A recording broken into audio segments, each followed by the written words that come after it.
Guys welcome back. ഇന്ന് നമുക്കൊരു അടിപൊളി ഒരു ഫോട്ടോഷൂട്ട് വ്ളോഗ് ആയാലോ. ഫോട്ടോഷൂട്ടിന് നമ്മൾ മോഡലിനൊക്കെ വരുത്തിയിട്ടുണ്ട്. മോഡലിൻ്റെ ബെസ്റ്റ് ഫ്രണ്ടാണ് കേട്ടോ.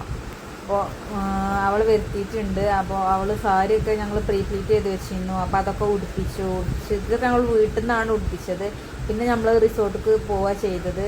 അപ്പോൾ നമ്മൾ പെരിന്തൽമണ്ണ എക്സിറ്റ് പറഞ്ഞ റിസോർട്ട് ബുക്ക് ചെയ്തിരുന്നു. അപ്പോൾ അങ്ങോട്ടാണ് ഫോട്ടോഷൂട്ടിന് അത്യാവശ്യം നല്ല വ്യൂവും കാര്യങ്ങളൊക്കെ റിസോർട്ടാണ്. അപ്പോൾ അങ്ങോട്ട് നമ്മൾ പോവാൻ നിൽക്കുകയാണ്. ഫുഡൊക്കെ കഴിച്ചിട്ട് വേണം പോവാൻ. പോകുന്നതൊന്നും ഞാൻ വീഡിയോ ഫസ്റ്റ് നമ്മൾ ഐ മേക്കപ്പ് നിന്നാണ് സ്റ്റാർട്ട് ചെയ്തത്. അപ്പോൾ നമ്മൾ ജസ്റ്റ് വീഡിയോ ഐ ട്രിപ്പൊക്കെ ചെയ്തു. പിന്നെ നമ്മൾ ഓളെ ഡാർക്ക്നെസ് ഒക്കെ കറക്റ്റ് ചെയ്ത് ശരിയാക്കി കൊടുത്തു. എൻ്റെ കൂടെ മക്കളും ഏട്ടത്തിയും മക്കളും എല്ലാവരും ഉണ്ട്. അപ്പോൾ അത് കുറേ ആയി ഗ്യാലറി കിടക്കാൻ തുടങ്ങിയിട്ട്. അപ്പോൾ ഇപ്പോഴാണ് എനിക്ക് അപ്ലോഡ് ചെയ്യാനൊരു ഒഴിവ് കിട്ടിയത്. അപ്പോൾ കുറച്ച് ലേറ്റ് ആയിട്ടുണ്ട്. അപ്പോൾ നോമ്പിൻ്റെ ഒക്കെ ഒരു കുറേ മുന്നേ ചെയ്തതാണ്. അപ്പോൾ കുറച്ച് ബ്രൈറ്റ് ആയിട്ടുള്ള മേക്കപ്പ് വേണം പറഞ്ഞപ്പോൾ ഞാൻ അത്യാവശ്യം നല്ല ബ്രൈറ്റ് ആയിട്ടാണ് ചെയ്ത് കൊടുത്ത്. അപ്പോൾ കൺസീലൊക്കെ ചെയ്ത് പൗഡർ സെറ്റ് ചെയ്ത് കൊടുത്തു. പൗഡർ സെറ്റിംഗ് ഒക്കെ തീർന്നു. അപ്പോൾ നമ്മൾ ഇനി ഐഷാഡോ ചെയ്യണം. ഐഷാഡോക്ക് നമ്മൾ ബേസ് കൊടുത്തു. ബേസ് ഒരു പിങ്കി ബേസ് കൊടുത്തു. പിന്നെ അവളെ സാരിക്ക് മാച്ചായ ഐഷാഡോ ചെയ്തെടുത്തു. ഷിമ്മർ ചെറുതായിട്ട് ചെയ്ത് കൊടുത്തു. അപ്പോൾ അവളിങ്ങനെ പഴയ കാര്യങ്ങൾ പറയുന്നു. പഠിച്ചന്നത്തെ ഓരോ പൊട്ടത്തരങ്ങൾ ഓരോന്ന് പറഞ്ഞ് ചിരിക്കുന്നു ഞങ്ങൾ. അപ്പോൾ അതൊക്കെ ഒരു ഓർമ്മ. നിങ്ങൾക്ക് അതേപോലത്തെ ഓർമ്മകളുണ്ടെങ്കിൽ ഒന്ന് കമൻറ്റ് ചെയ്യണേ. അപ്പോൾ ഐ മേക്കപ്പ് ഫിനിഷായി. അപ്പോൾ ഇനി ഐലിനിയർ ഇട്ടെടുത്തപ്പോൾ അത്യാവശ്യം നല്ല തിക്കായിട്ടുള്ള ഐലിനിയർ വേണമെന്ന് പറഞ്ഞു. നമ്മൾ അങ്ങനെ ചെയ്യും. ഐ മേക്കപ്പൊക്കെ ഫിനിഷ് ചെയ്ത് നമ്മൾ ഫേസിലേക്ക് കിടന്നു. ഫേസ് സ്ക്രപ്പൊക്കെ കഴിഞ്ഞ് നമ്മൾ ഡാർക്ക്നെസ്സിലോട്ടൊക്കെ കൺസീൽ ചെയ്ത് പിന്നെ അത്യാവശ്യം ബ്രൈറ്റ് ആയിട്ടുള്ള മേക്കപ്പ് വേണമെന്ന് പറഞ്ഞു. അത്യാവശ്യം നല്ല ബ്രൈറ്റ് ആയിട്ടുള്ള മേക്കപ്പ് തന്നെ നമ്മൾ ചെയ്ത് കൊടുത്തത്. അപ്പോൾ അത്യാവശ്യം നല്ല ഡാർക്ക്നെസ് ഉണ്ടായിരുന്നു. അതൊക്കെ കൺസീൽ ചെയ്തു. ഫൗണ്ടേഷൻ ചെയ്തു.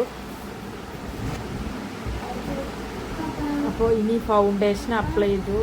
അത്യാവശ്യം നന്നായിട്ട് കട്ടിയിൽ അപ്ലൈ ചെയ്തു. കാരണം നല്ല ബ്രൈറ്റാക്കി വേണമെന്ന് പറഞ്ഞു. പിന്നെ എനിക്ക് സുന്ദരിയായി കാണണമെന്ന് പറഞ്ഞോളെ. അതാണ് സുന്ദരിയാക്കി കൊടുത്ത് ഞാൻ വെളുപ്പിച്ചിട്ടാണ്ട്. നമ്മൾ ചുണ്ടിൽ ലിപ് ബാം അപ്ലൈ ചെയ്തു. പിന്നെ ബ്ലഷ് അപ്ലൈ ചെയ്തു. അങ്ങനെ ഫേസ് മേക്കപ്പ് നമ്മൾ ഫിനിഷ് ചെയ്തു.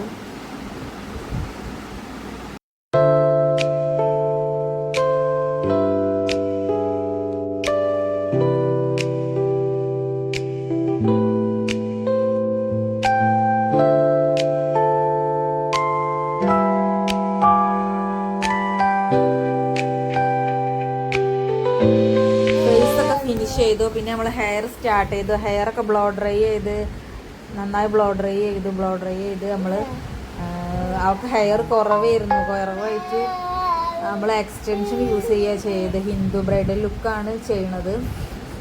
അപ്പോൾ ടെമ്പിൾ ലുക്കാണ് നമ്മൾ ഇതിനൊക്കെ ഫിനിഷ് ചെയ്തു. ഇനി പൂ വെക്കാനും കൂടിയേ ഉള്ളൂ. അപ്പോൾ അതും അത് സ്റ്റാർട്ട് ചെയ്തു. അത് മുല്ലപ്പൂന് അത്യാവശ്യം നല്ല റേറ്റ് ഉണ്ട്. അവർക്ക് ഹെയർ കുറവായിട്ട് നമ്മൾ എക്സ്റ്റൻഷൻ വെക്കുക ചെയ്തത് കേട്ടോ. അപ്പോൾ പിന്നെ ഓർണമെൻറ്റ്സ് ഒക്കെ സെറ്റ് ചെയ്തു. അപ്പോൾ ഫൈനൽ ലുക്ക് നിങ്ങൾക്ക് ഇഷ്ടമായോന്ന് കമൻറ്റ് ചെയ്യണേ. ഇതുപോലെ വീഡിയോസ് നമുക്ക് ഷെയർ ചെയ്യാൻ ബ്രൈഡൽ വർക്കിന് വേണ്ടി നിങ്ങൾ കോൺടാക്ട് ചെയ്യേണ്ട നമ്പർ ഞാൻ താഴെ കൊടുത്തിട്ടുണ്ട്. അടുത്ത വീഡിയോ ആയിട്ട് വീണ്ടും കാണാം. ബൈ.